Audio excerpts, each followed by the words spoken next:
Hier soir, Hassan Diao, aligné face à l'AS Rome dans cette 15e journée de la Serie A, eh bien, il est sorti sur blessure. Et vous l'avez bien noté, ce match, c'était un 15 décembre, c'est-à-dire la date limite pour libérer les joueurs, puisque malheureusement, les joueurs devaient ou pouvaient rester dans leur club jusqu'à cette date. La blessure, c'est ischio-jambier grade 2. Alors on attend pour l'instant des nouvelles, mais des médias du côté de Dakar sont déjà extrêmement pessimistes et pensent qu'il ne pourra pas être de cette CAN. Ça aurait été sa première participation. Mais vous allez l'entendre. Aucune émotion pour son entraîneur, Cesc Fabregas, qu'on connaît bien, ancien international espagnol, joueur de Chelsea, du Barça et entraîneur de Com. Je suis un grand fan des sélections, j'espère que tout le monde puisse y aller. J'ai demandé une faveur de ne pas l'emmener car il a joué 3 matchs en 8 mois. Il n'aurait probablement pas dû jouer aujourd'hui non plus, mais je l'ai sélectionné parce qu'il part demain et que je ne l'aurai pas pendant 5 semaines. Alors, puisqu'on paye son salaire, autant le faire jouer un peu pour nous.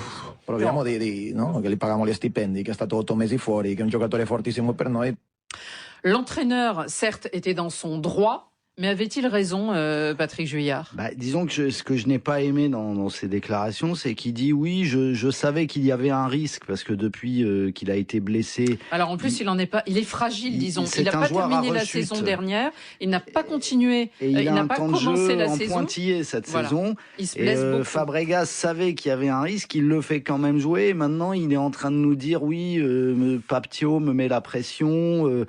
Et il n'était pas d'accord, justement. Il avait essayé de résister à sa convocation. Bien sûr. Et moi, je trouve que c'est un petit peu jouer avec l'état de santé de son joueur en sachant qu'il risquait de se reblesser. Donc, s'il se reblessait, il pourrait le garder au chaud et ne pas et lui éviter de faire cette canne. Alors que de toute façon, les usages veulent que les joueurs aillent faire constater leurs blessures en sélection de toute façon. Et je pense que le Sénégal, si c'est une blessure de grade 2, il y a un retour possible dans, je pense, 2-3 semaines à peu près. Et le Sénégal va essayer de le garder pour l'avoir même au 2e tour, peut-être. Hervé ? Ouais, ça me paraît compliqué. Si vraiment 2-3 semaines à août, c'est un tournoi de 4 semaines, je vois pas tellement l'intérêt. Surtout qu'il n'est pas titulaire, il faut le faire rentrer, c'est prendre des risques. Non, mais moi, par contre, je vais revenir sur la déclaration de Fabregas. Le grand argument de Fabregas, le club le paye, donc on fait ce qu'on veut. Mais moi, moi, ce qu'il a dit, je veux dire, moi, je vais être un peu plus virulent, mais moi, je trouve ça scandaleux. Ce qu'a dit Fabregas, c'est absolument scandaleux. Au Sénégal, ça fait la une de tous les journaux et les gens sont mais c'est inadmissible. Irrités. C'est-à-dire, s'il pensait qu'il y avait un risque de blessure, mais il le fait pas jouer. C'est ça. Mais quelle honte. Mais bien sûr. Mais c'est quoi, spécialement se blesser pour être sûr qu'il aille pas à la CAN ? Il joue avec la santé du joueur.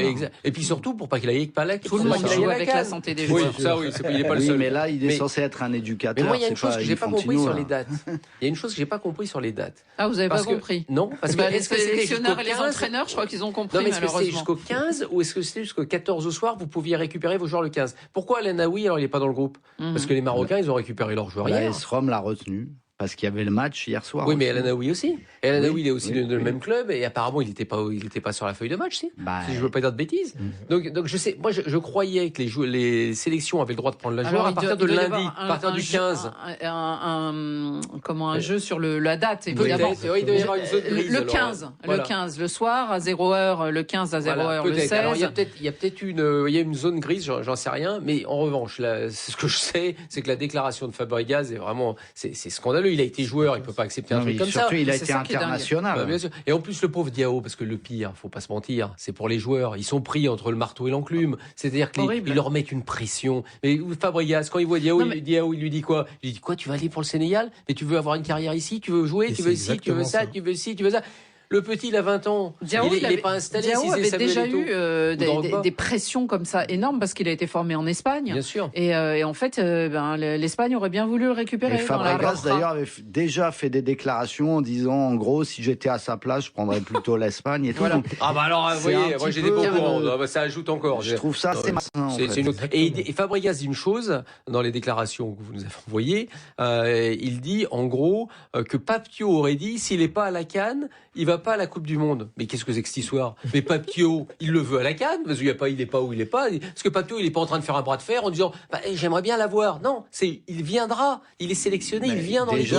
Et même s'il n'était pas venu parce que son club qui a cassé les jambes d'un coup de je sais pas trop quoi, c'est pas pour ça qu'il serait pas convoqué pour la Coupe du Monde. S'il aime Diao, il aime Diao. C'était jusqu'au 15 décembre inclus, Hervé. D'accord. Et en fait, quand même, signalons-le une fois encore, la FIFA et l'UEFA sont d'accord, on les entend.